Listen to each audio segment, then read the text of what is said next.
It's time to unveil, drum roll please, my new book.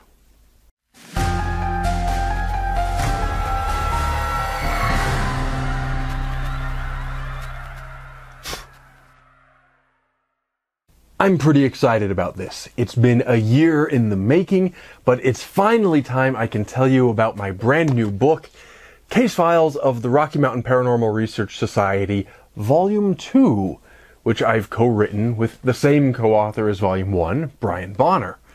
Right now as I film this, this is the only copy of this book in the world, but by the time you see this, the printer will be working hard, getting plenty more copies ready to go, so y'all can get some copies for yourselves. Let's start with just the description of the book off of the back cover. It says, "Do you enjoy a good ghost story? How about tales of extraterrestrials?" For more than a quarter of a century, the Rocky Mountain Paranormal Research Society has investigated ghosts, aliens, cryptids, and all manner of bizarre claims and happenings in Colorado and beyond. Combining historic and scientific research with a love of the weird and scary, they've researched and documented some of the best paranormal stories in the world. Now, Colorado's first and only forensic paranormal investigation team is proud to present this much-anticipated second volume of their collected case files.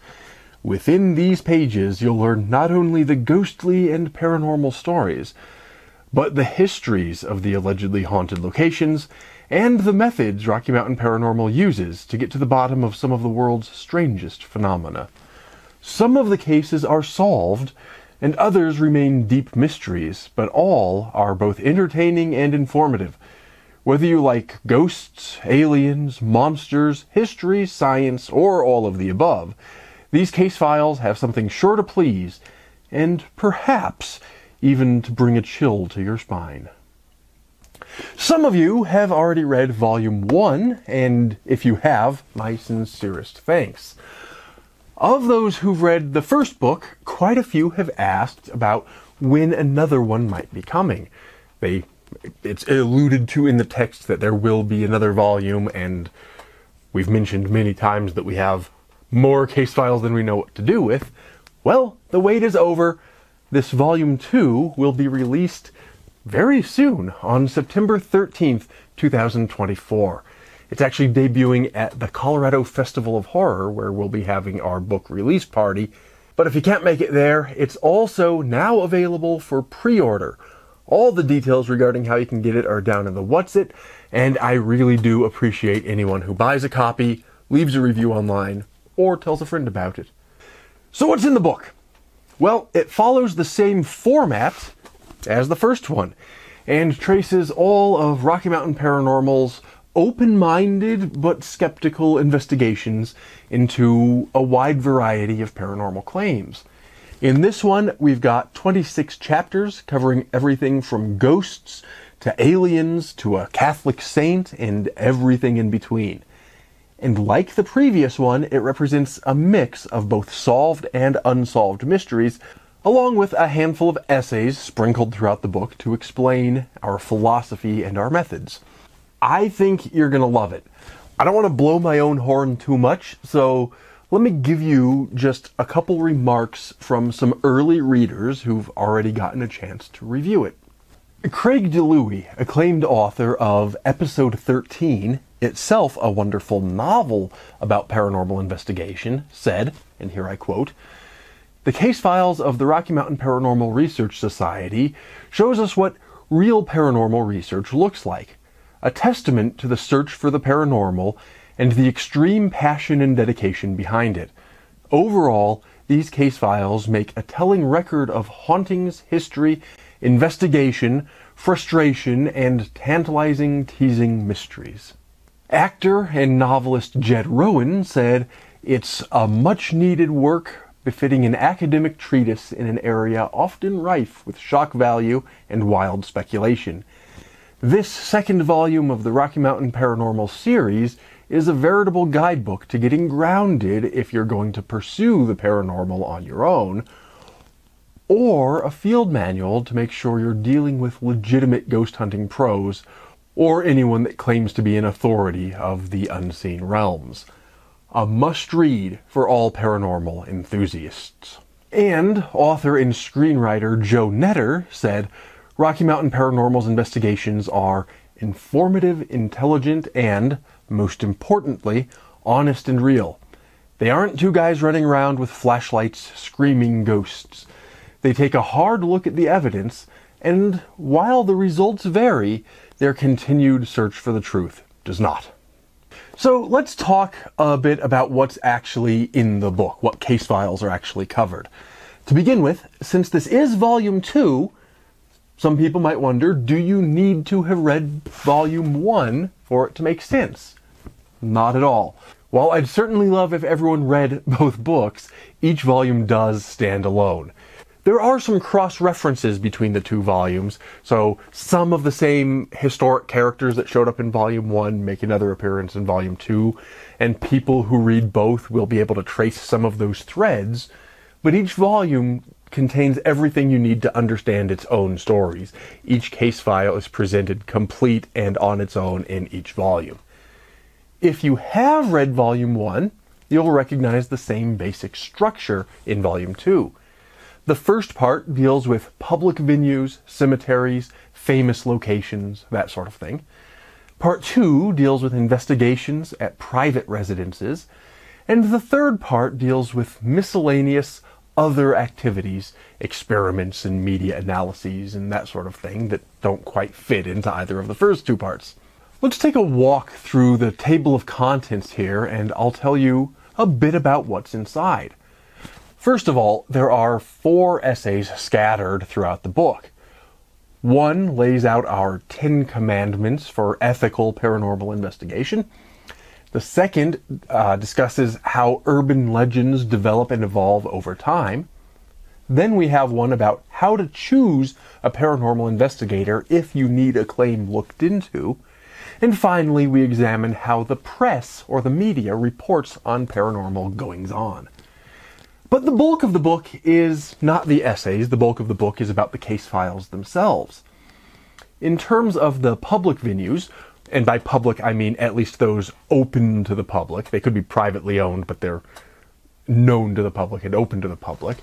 In terms of those, we've got an investigation into a haunted former fire station, mysterious lights at a cemetery, an investigation into both ghosts and Tommyknockers deep inside an old gold mine, an investigation in an active casino and hotel that resulted in some of the most mysterious video footage we've ever captured, a music hall that was the site of a ghastly murder in the 1960s, a recreation of a paranormal video from a haunted hotel, a haunted library, which, if I were a ghost, would honestly be the kind of place I would most want to haunt. You know, haunted library seems good to me. Then there's a haunted train station, a haunting that ties into one of the most prominent political scandals from, not current political scandals, we're not getting into that, but from a century ago. Then there's an investigation for a live radio program which took place in a now demolished opera house, a haunting in a wonderful castle which accidentally managed somehow to intersect with the history of a suspicious plane crash that might have inspired such a ghastly character as Osama bin Laden. Then there's Colorado's most haunted mansion, at least in terms of number of published ghostly reports. That story features canine auto-defenestration, the gateway to purgatory, and a freezer full of cats. Really. And then we have one of Rocky Mountain Paranormal's favorite haunts, where we experienced no shortage of mysterious occurrences over a roughly 15-year investigation. Part 2 then turns to private cases. These ones are beautifully illustrated by our featured interior artist, Spraycasso, whose work you really ought to check out, and you can find him at spraycasso.com. But the cases themselves are at least as haunting as the public ones, though you won't read about these in the papers and you won't actually be able to track them down because we went to some effort to anonymize them so as to not embarrass the clients in these private cases. First of those is a young boy whose parents caught him playing with a ghostly little girl in his bedroom. Then there's a family so terrified of the ghost in their attic that they walked out of their home to their financial detriment. The next chapter features a house that's seen more violent death than any other we've ever seen in our 25 years of investigation. That's followed by a man who believed his house was infested by, of all things, invisible jellyfish monsters. Then we had an emergency call in the middle of the night to look into a haunted house where some of our team members thought they saw a mysterious figure lurking inside an empty house. Then we've got a ghost that liked to haunt a baby's room and a mysterious camera malfunction. And finally, in this section, we got a haunted house call where the mysterious instances that we saw were pretty much limited to a light that turned itself on and off. But more interesting even than the paranormal things that, or allegedly paranormal things that we saw, was in this case, we were able to document not only our own work, but a prior paranormal investigation team's work, and to track the differences in methodology and compare and contrast. So that ended up being a really interesting exercise in different technique. And then in part 3, we've got a collection of mysterious photographs and videos which people have sent to us for analysis. That's followed by our investigation into an online video we found in which a ghost seemed to make boxes of tea float across a supermarket aisle. Then we have 2 chapters dealing with extraterrestrials. The first of those involves our recreation of a famous alien video to determine whether it could have been done without major special effects budgets. And then the second chapter involves our kind of accidental involvement in an extraterrestrial political campaign. If you've ever wanted to read a constitutional analysis of aliens, that'll be the chapter for you. And finally, we have a chapter in which we set out to determine whether or not an item we'd come across was actually a genuine relic of a Catholic saint known as Padre Pio. I'm genuinely proud of this book, and I think a lot of you are really going to like it. I think there's a little something here for everyone. For the believers in the paranormal, we've got some really intriguing unsolved mysteries and some, I wouldn't say proof of the paranormal, but I would say occurrences that are intriguing enough to make one think maybe there's something to this. But then again, for the non-believers in the paranormal, for the skeptics, we also have some cases that we were able to solve without relying on supernatural explanations. We have ones that we were able to determine a natural cause. So it goes both ways. And, as you've just heard, it's got everything from ghosts to aliens to Tommy knockers to saints to invisible jellyfish creatures. So whatever kind of monster you're into, it's got that. If you like science, we've got our scientific investigations. If you like history, it's got history.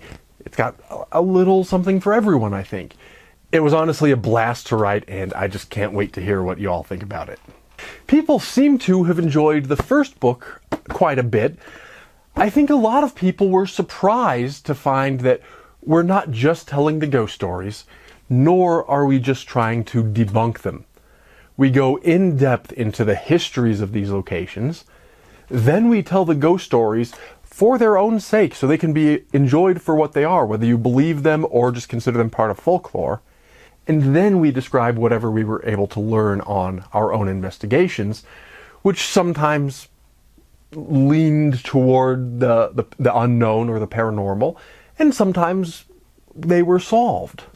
So the historians and scientists seem to be enjoying Volume 1 just as much as the horror fans and ghost hunters, and that's exactly what we wanted, and we worked very hard to make sure this second volume continues that trend.